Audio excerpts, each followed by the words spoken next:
Audiobook Academy. Book Summary. 100 Years of Solitude. By Gabriel Garcia Marquez.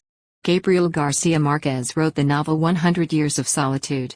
This is a multi-generational novel of the Buenda family, their attempt to prevent incest, birth and death, and the emergence and collapse of the fabled city of Macondo.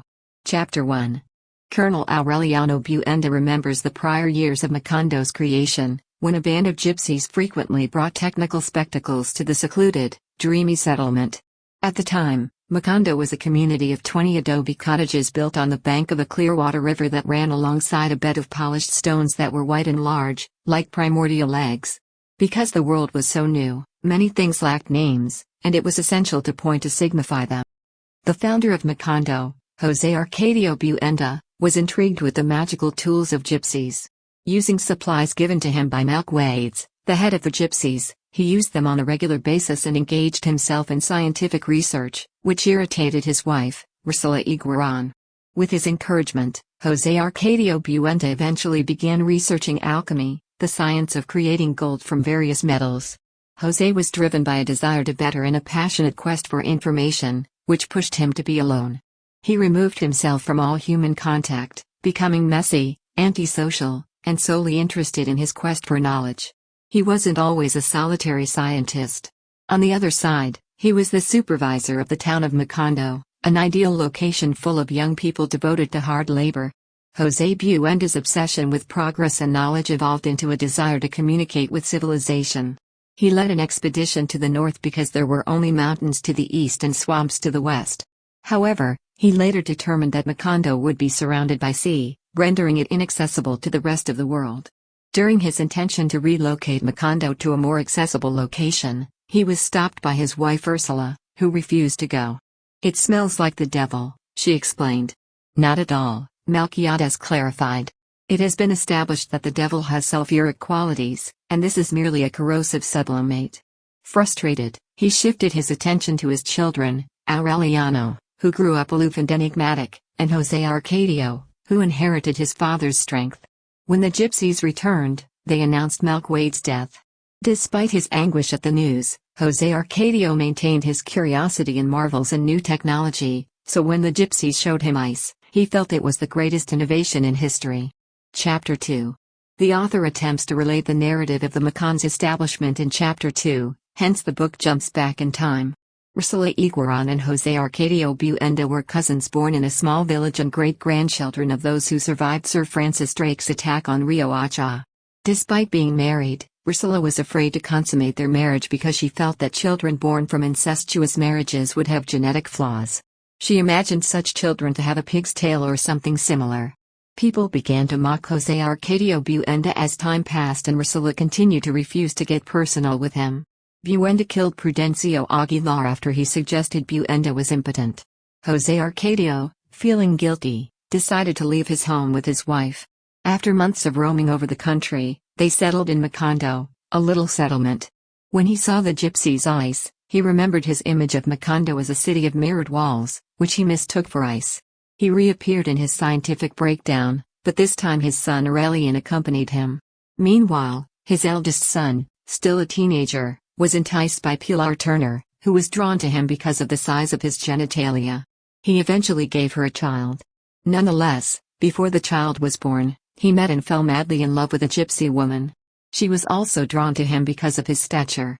Without meaning to, the woman regarded Jose Arcadio's exquisite animal in repose with a sorrowful intensity. "May God maintain you just as you are, my baby," she said. When the gypsies decided to leave town, Jose Arcadio decided to follow them. Ursula attempted to join the gypsies, but after mourning the loss of her son and feeling guilty for abandoning a newborn Amaranta, she returned 5 months later. She learned that a 2-day swamp trip connects civilization to Macondo. Chapter 3. The community began to transform after Ursula Iguaran discovered the road that connected Macondo to civilization. It grew alongside the Buenda family, with Jose Arcadio playing a crucial role. Pilar gave birth to the still missing Jose Arcadio and christened him Arcadio. Rebecca, an orphan who mysteriously appeared in the village one day, was likewise accepted by the Buenda family. But, because she was their kid, Buendas adopted her and raised her as one of her own. They first talked her out of her self-destructive rituals of whitening and eating dirt. It was quickly established that she suffered from sleeplessness. Finally, the entire city was linked to amnesia. Citizens began labeling everything to help them recall things more easily. They began by erecting a large billboard to remind themselves that God exists. However, they were concerned that one day the sign and labels they created would be meaningless to them because citizens would forget to read. So Pilar, a fortune teller who could foretell the future, utilized their labels and cards to weave a story. It is discovered that sleeplessness can only be cured if milkwaids, gypsies, travel in search of a cure. Milkwaids, who looks to have risen from the dead, has brought them technology they have never seen before. So Jose Arcadio attempted to create a daguerreotype of God in order to prove God exists, while Aureliano became a silver master. He spent each day shut up in his study room, where he shared his results with milkwaids, who was similarly compulsively preoccupied with his strange studies.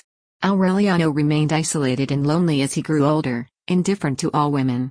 That dedication to his work, that good judgment with which he directed his attention, had allowed Aureliano to earn more money in a short period than Ursula had with her wonderful candy fauna, but everyone regarded it odd that he was now a full-grown man and had never known a woman. He'd never had one, it was true. Ursula was able to considerably extend Buen's home as the village and family grew. Don Apolinar Mosquet, a central government spokesperson, had just arrived in Macondo and was attempting to decide on the color of their house. Jose Arcadio exiled him, but he soon returned with his family, compelling Jose Arcadio to grant them permission to remain. "Very well, my friend," Jose Arcadio Buendia responded, "you may stay here, not because there are robbers with shotguns at the door, but for the sake of your wife and girls." Don Apolinar Mosquet was irritated, but Jose Arcadio Buendia did not allow him to respond.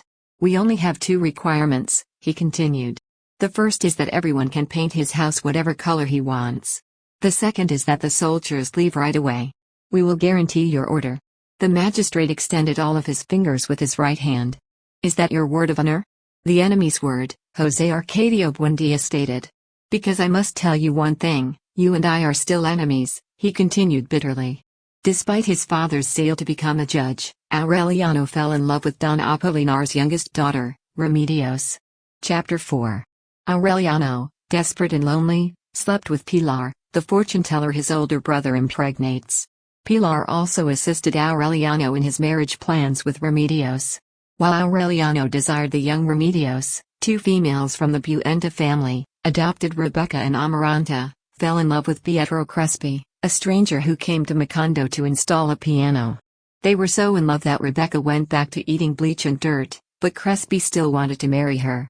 Both marriages, Remedios to Aureliano and Rebecca to Crespi, had been arranged, but Amaranta was so envious of Rebecca that she vowed to put a stop to both. He was the first person to die in Macondo when the milkwaids perished slowly.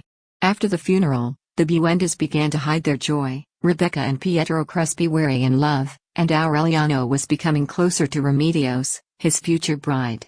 Even learning that Pilar was pregnant with his kid did not deter him from his plans. Their joy, however, did not last.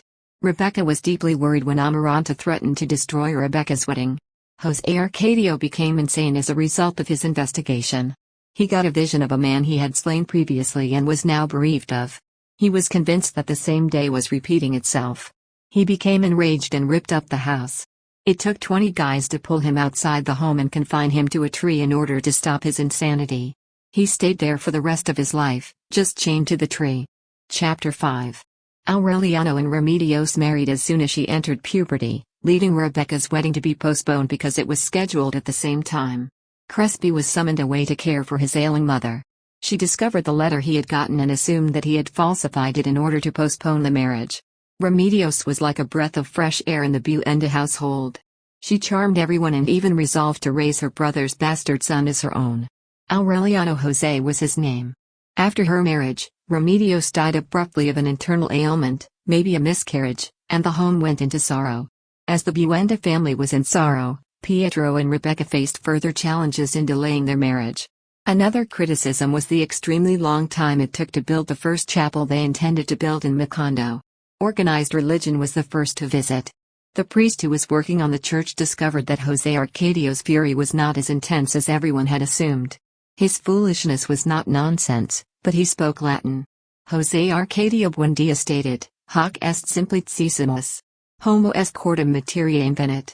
Father Nicanor raised his hands, and the chair's 4 legs all fell to the ground at the same instant. Nego, he explained. Factum hoc existentium detestit sine dubio. Thus, José Arcadio Buendia's wicked jargon was discovered to be Latin. The delay and period of grief ended when the oldest son, José Arcadio, returned home. He was a tattooed beast, fairly strong, vulgar, and hasty. Rebecca was planned to marry Pietro Crespi, but she was captivated by his manliness, so they began an affair. Because the encounter resulted in marriage, Ursula expelled them from the house. "She's your sister." "I don't care," José Arcadio replied. Pietro Crespi wiped his brow with a lavender-soaked handkerchief. "It's against nature," he said, "and it's also against the law." José Arcadio became irritated, not so much by the dispute as by Pietro Crespi's pallor. "Fuck nature twice," he exclaimed. "And I've come to tell you not to bother asking Rebecca any questions." But his cold demeanor crumbled when he watched Pietro Crespi's eyes well up. "Now," he added softly, "if you really appreciate the family, there's Amaranta for you." Nonetheless, Crespi and Amaranta began to fall in love. After the death of Remedios, Aureliano sought seclusion, but soon discovered a greater concern: the looming war between the conservative administration led by Aureliano's father-in-law, Don Apolinar Mosquet, and the rebelling liberals. Aureliano joined forces with the liberals after becoming dissatisfied with the conservatives' corruption and dishonesty. The town was occupied by the conservative troops when the conflict began. Aureliano wanted to organize a revolution of young men, defeating the liberals. He opted to withdraw from a tiny portion of the liberal army. As a result, he was later referred to in the novel as Colonel Aureliano Buenda. He eventually became the leader of the liberal army. Chapter 6.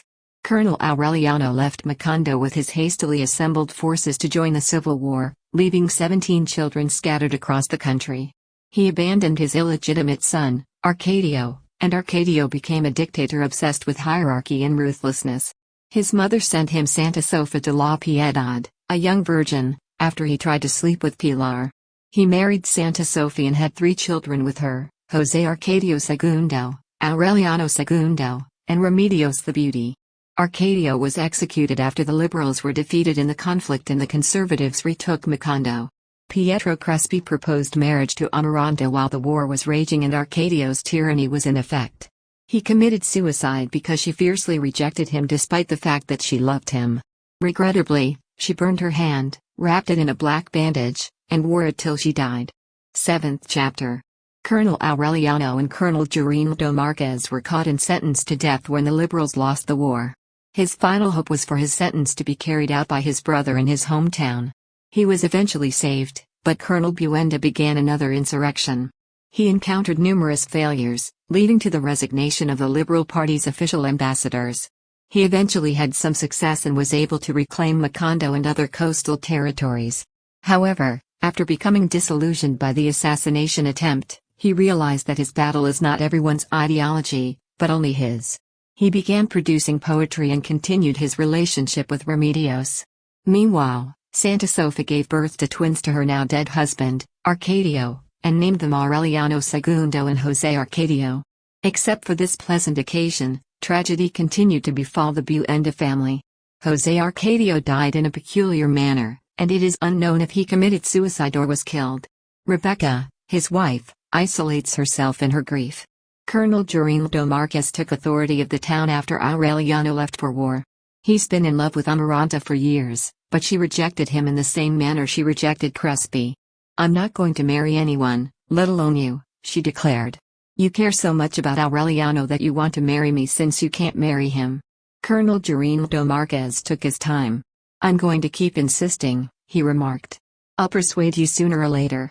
José Arcadio Buenda died after spending years tied to the tree, and a deluge of yellow blossoms fell from the sky as a sign of his passing. Chapter 8. Aureliano José and Pilar matured into adults over time. He developed a sick attachment to his aunt, Amaranta, who was still lonely but perilously close to needing it. They kissed one another and fell asleep naked, without making love. Amaranta broke off when they were almost spotted kissing, and Aureliano José entered the army. Aureliano José had been supposed to achieve the happiness that Amaranta had denied him with Carmelita Montiel, to have 7 children, and to die in the arms of old age, but the bullet that pierced his back and crushed his chest had been directed by an incorrect interpretation of the cards. Colonel Buenda saw a peace accord made by the approved Liberal Party with the Conservative administration as hazardous.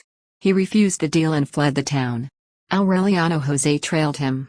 While Colonel Aureliano traversed the Caribbean, Macondo enjoyed relative calm and blossomed in its new status as a city under Mayor José Raquel Moncada. He was a conservative who was also quite intelligent. Aureliano José was able to flee the rebel troops and return home. He planned to marry Amaranta, who continued to reject him because she was repulsed by the thought of incest. When Aureliano José killed a soldier during his disobedience, the incest problem came to a tragic end. His 17 boys were transported to Macondo to be baptized after his death. They were all given the name Aureliano.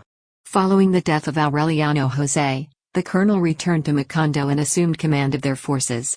Colonel Aureliano, pale and tall, has been hardened by his battles. When a court-martial ordered that José Raquel be executed, he refused. Chapter 9. Chapter 9. Colonel Aureliano and Colonel Garinaldo had lost faith in the war's meaning. Garinaldo Marquez committed himself to Amaranta, who ignored his vows of love even as she grew accustomed to his presence. Colonel Buenda was drawn inside himself and became a shell of a man, emotionless and completely isolated, with no memories. When Garinaldo Marquez was sentenced to death, he was forced to confront himself and eventually admit the futility of the battle.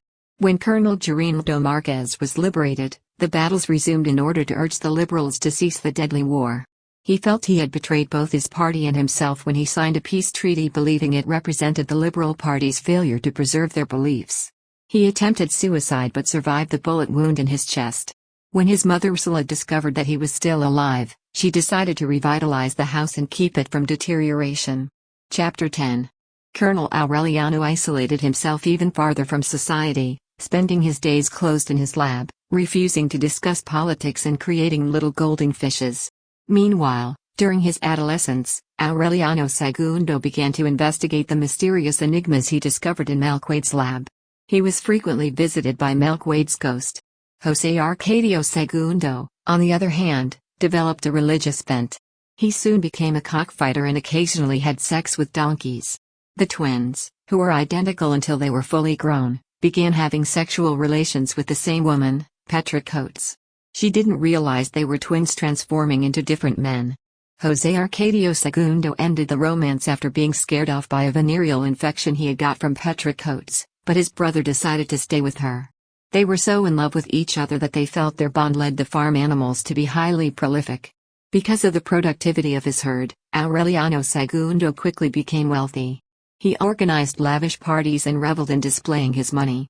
His fortune appears to be shared by the entire town. José Arcadio Segundo attempted to arrange a navigable river path to the ocean out of curiosity. Only once was he successful, when he imported a boatload of French prostitutes who proclaimed a carnival in Macondo. Remedios the Beautiful was crowned Carnival Queen. She became the most beautiful woman everyone had ever seen, but she remained absolutely ignorant and innocent. Disaster struck at the carnival. A rival queen, Fernanda del Carpio, arrived accompanied by mystery men who began a hoot and fired firearms, killing numerous celebrants. Chapter 11. The author opens this chapter by telling readers about Fernanda del Carpio's life.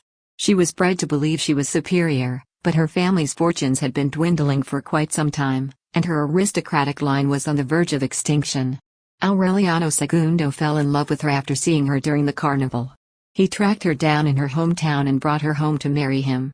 Their personalities, on the other hand, were diametrically opposed. She was haughty and devout, whereas he was a devoted hedonist. Aureliano Segundo continued to have an affair with Petra Coates despite his wife's strict values. They were both convinced that the animal's fertility was dependent on them. Meanwhile, Fernanda attempted to transform the Buenda house into an aristocratic residence. She reigned with an iron grip, and as a result, the house became uneasy and excessively formal. Fernanda and Aureliano Segundo have 2 children despite their divorce, José Arcadio, 2, and Renata Remedios, whom everyone called Meme. Ursula, now a century-old grandmother, predicted that José Arcadio would one day become pope. The anniversary of the ceasefire that ended the conflict happened shortly after Meme's birth, and the president attempted to reward Colonel Aureliano with the Order of Merit, but the colonel declined. His 17 boys traveled to Macondo to commemorate the anniversary. To Fernanda's chagrin, Aureliano II celebrated their arrival. When they received the Ashes Cross on Ash Wednesday, they did not wash it off, therefore they all carried their mark until their deaths. Aureliano Triste, one of them, discovered that Rebecca was still living alone in her residence. He and Aureliano Centeno decided to stay in Macondo and start an plant, fulfilling José Arcadio's dream of building a nice city. Finally, with the help of Segundo, Triste constructed a rail link that linked Macondo to the contemporary, industrial world. Chapter 12. It was as though God had decided to put every capacity for surprise to the test. The railroad brought contemporary technology to Macondo, which amazed the locals but worried them about what they didn't comprehend. But the entry of foreign tycoons who established a banana plantation encircled by walls right next to Macondo was especially perplexing. Macondo quickly became more global, with luxury imports, phonographs, and the movies, as well as an influx of more prostitutes. Macondo was experiencing unrestrained expansion and instability, but Aureliano II was pleased by the abundant energy. Remedios the Beauty was the only one who remained unimpressed. She was becalmed in a lovely adolescence, increasingly impervious to formality, increasingly indifferent to hostility and suspicion, content in her own universe of simple reality. She was blissfully unaware of the changes taking place around her. She was also unaware of her beauty, and she had no idea how dangerous it was, and that men would die only to touch her. In fact, she remained uninterested in love and all men throughout the narrative. Unaware of the restless circle in which she moved, of the terrible condition of intimate tragedy that she provoked as she passed by, Remedios the Beauty treated the men without malice and eventually upset them with her innocent complacence. Colonel Aureliano came to regret his choice to halt the struggle against the conservatives as their facilities and business grew in power. The wealthy banana plantation owners established their own authoritarian police force, which persecuted citizens for minor infractions. Colonel Buenda's promise to start a war with his 17 sons resulted in tragedy. Mysterious killers hunted down and killed all but one of his sons. Colonel Buenda plunged into a severe despair and attempted to start a fresh conflict with Colonel Gabriel Marquez, but Colonel Marquez disregarded him. Chapter 13. Meanwhile, Ursula grew elderly, yet she recognized that time is flying more quickly than previously. She was getting blind, but no one noticed because she knew where everyone was at all times. Ursula was motivated by a belief that José Arcadio II would be elected pope. She was, nevertheless, deeply grieved by everything that had happened to her family. The house grew much emptier while José Arcadio II was away and Meme was in school. While preparing for death, Amaranta began tilting her own cover. Fernanda gained increasing control of the household and attempted to enforce her strict religious discipline once more, resulting in Aureliano II moving in with Petra Coates. He nearly died once in an eating contest against a woman named the Elephant. When the kids were gone, the house darkened and fell silent. Finally, the strange and solitary José Arcadio II came around to the house solely to speak with the old colonel. But he didn't respond well and retreated, further isolating himself. The secluded elderly died soon after, unable to feel emotion and searching for recollections of his past. He stopped working on creating more golden fishes, and he died one morning. Chapter 14. Fernanda gave birth to her third child, Amaranta Ursula, while she was in sorrow for Colonel Aureliano. Amaranta, the last living second-generation Buenda, has been escaping into her memories for years. Amaranta was more concerned with her solitary and sorrowful past than with the present. She began creating her own funeral cover after having a premonition of death. When she was finished, she announced to the entire city that she would die at dusk. She then offered to take the living's letters to the dead with her. She died while still a virgin. Ursula went to bed after her death and didn't come out for several years. She was frequently visited by Amaranta Ursula, whom she adored. Meme, the first daughter of Aureliano II and Fernanda, grew up to be as dumb as her father. She simply pretended to be interested in the clavichord because her mother made her. She formed a friendship with her father as a result of their common hobbies and mutual hate for Fernanda. She made friends with some American girls and began hanging out with them. She even picked up a little English. Meme was madly in love with Mauricio Babilonia, a technician on the farm. He brazenly and bluntly courted her and always followed her around. Fernanda discovered them kissing and escorted the lovesick Meme out of the house. When she realized Mauricio Babilonia was sneaking into her house every night to make love to Meme, she stationed a guard in the backyard. When Babilonia returned, A guard shot him, paralyzing him for the rest of his life. Chapter 15. Meme was horrified by the horrific incident and refused to speak to anyone. She had not spoken again, nor would she do so for the rest of her life, from the time she heard the gun in the backyard and Mauricio Babilonia's simultaneous cry of anguish. Fernanda, shocked by Meme's actions, decides to take her to Fernanda's native town. Meme becomes interested in a convent, where she decides to devote the rest of her life to Mauricio.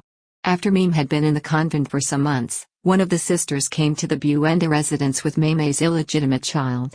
The father was paralyzed Mauricio, whom Fernanda kept concealed in Colonel Aureliano's old workshop. Because she was ashamed of Meme's conduct, she feigned to find the infant and named him Aureliano, too. Meanwhile, the plantation workers are managed by José Arcadio Segundo, the solitary and silent brother. Because of the inhumane working circumstances, he encouraged them to join a protest. When martial law was imposed in Macondo, the workers retaliated by sabotaging the plantation. The administration replied to their sabotage by inviting the workers to a meeting to discuss their unhappiness. But the planned encounter was a ruse. The troops surrounded the workers, pointed out machine guns, and slaughtered them all one by one. The bodies were collected, loaded onto a train, and dumped into the sea. José Arcadio Segundo was declared dead and thrown onto a train. He jumped off the train and chose to walk back to his hometown. As soon as he came, he informed everyone about the awful tragedy. He said everything he could remember before everything was erased.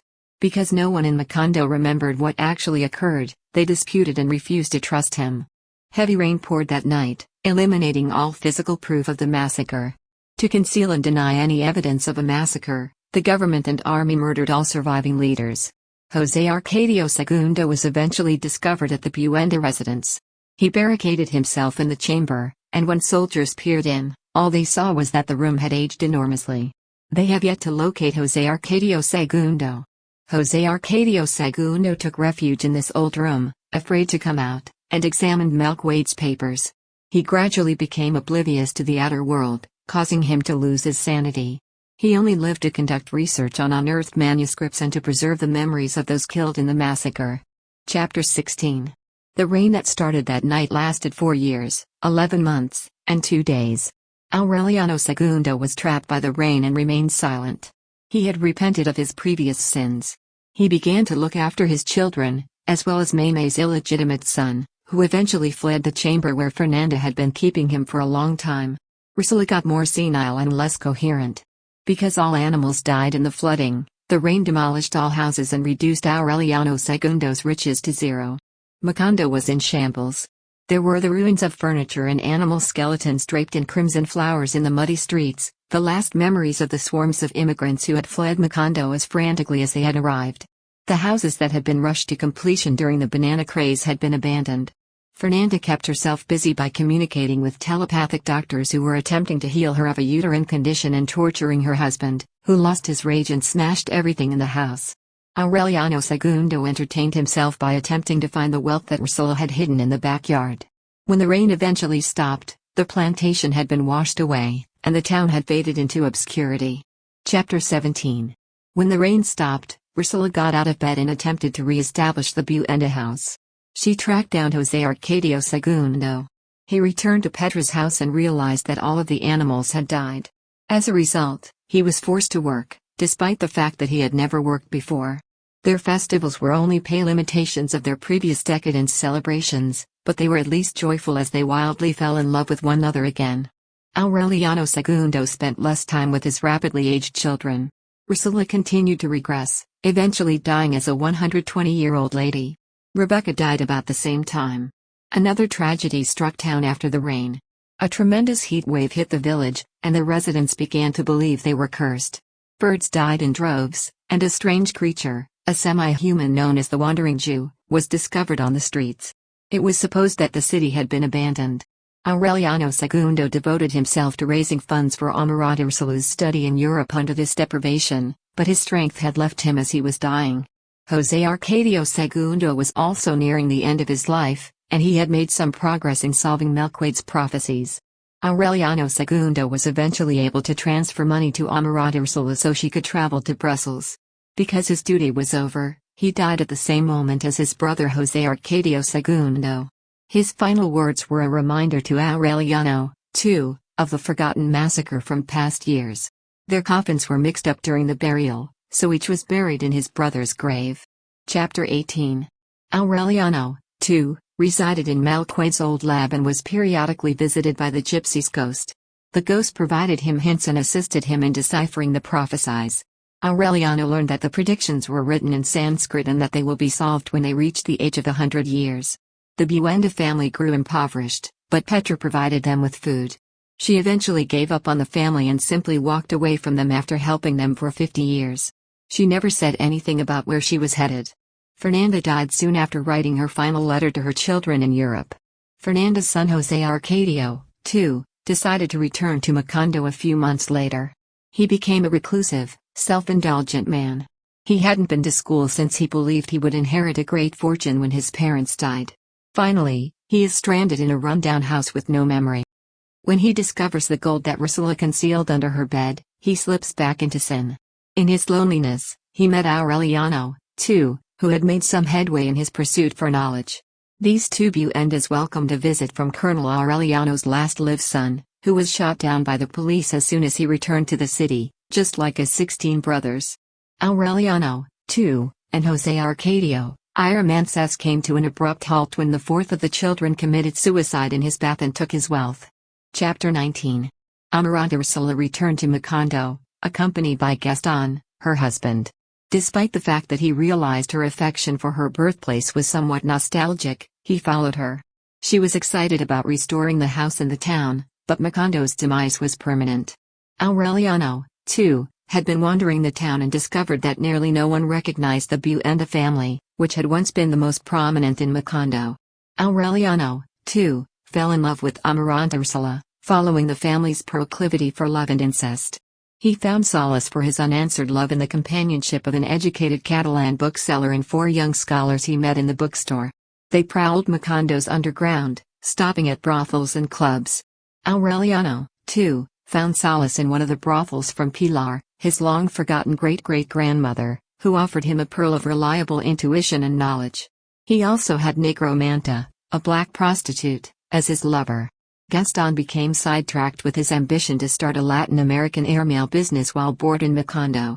Aureliano, too, took advantage of his preoccupation to express his feelings for Amaranta Ursula. She eventually fell for his words, and they became lovers. Chapter 20. Gaston traveled to Belgium to carry out his business goals, and when he learned of his wife's infidelity, he opted to stay and not return to Macondo. The Catalonian and Aureliano, too, academic companions also left Macondo, which was now closed and dying quietly. The love affair between Amaranta Ursula and Aureliano, too, proceeded happily in the midst of Macondo's isolation. The Buenda name was completely forgotten, destroyed by the couple's uncontrollable lovemaking.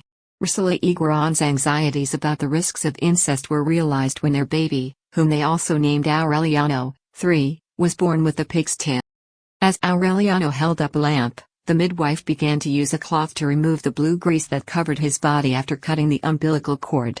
They only saw he had something more than other males when they turned him on his stomach, and they leaned over to examine him. It was the pig's tail.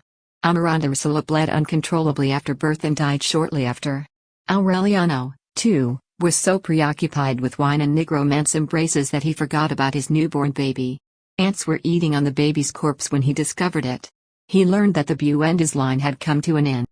He barricaded himself in the home and was ultimately able to solve Marquez's prophecies, which were a history of the Buenda family beginning with the establishment of Macondo.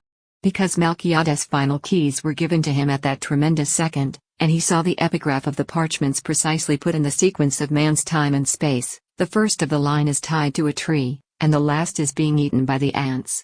As he studied the manuscripts, he realized that the book was mirroring his life, as an apocalyptic wind swirled around him, ripping down the town's foundations and deleting it from his memory. Before reaching the final line, however, he had already understood that he would never leave that room, for it was foreseen that the city of mirrors, or mirages, would be wiped out by the wind and exiled from the memory of men at the precise moment when Aureliano Babylonia would finish deciphering the parchments. And that everything written on them was unrepeatable since time immemorial and forevermore, because races condemned to 100 years of solitude did not have a second opportunity on earth. Thank you for listening in Audiobook Academy. Don't forget to subscribe and smash that like button for more content like this. See you in next video.